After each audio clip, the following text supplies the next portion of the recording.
When Banks arrived, spot on 1 o'clock, Emily was nowhere in sight. He bought himself a pint and found a table near the window. The road outside was busy, and the traffic splashed up dirty water from the roadside puddles. As he was studying the blackboard and trying to decide between barbecue chicken and Thai red curry, Emily breezed in, out of breath, the way Jenny Fuller always seemed to do, as if it had been a great effort getting there only 15 minutes late. She plonked her bulging handbag on the chair beside Banks, gave him an impish grin, and made for the bar. When she came back, she was carrying one of those strange cocktails that young drinkers, especially female, seem to think are really interesting.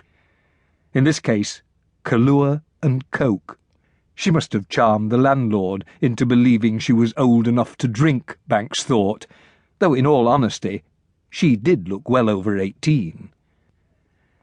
She had a cigarette in her mouth almost before she sat down, a manoeuvre Banks was surprised she could make, given that her slightly flared blue jeans looked painted on.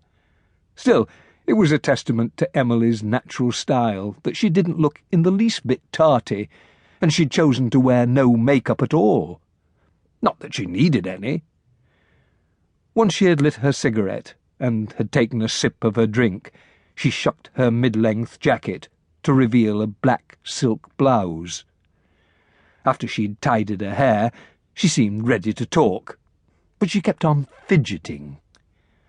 There were moments when Banks looked at her and saw a sophisticated young woman looking back, wise enough in the ways of the world to exploit them for her own ends.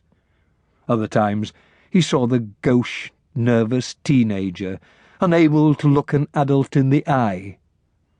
She was still too close to her childhood to recognize its value.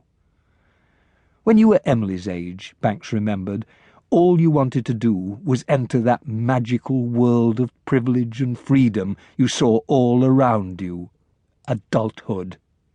Hence the smoking, the drinking, the sex. You didn't realize until much, much later, too late, some might say, that the privileges and freedoms you coveted came with a very high price tag indeed. "Have you decided yet?" she asked. "Decided what?" "What you're having for lunch. It's my treat. I told you on the phone." "You don't have to do that." "I know.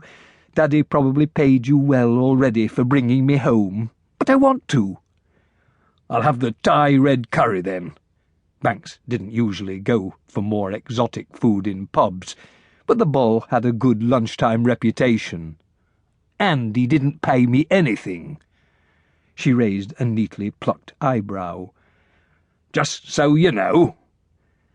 Emily paused, then said, "All right."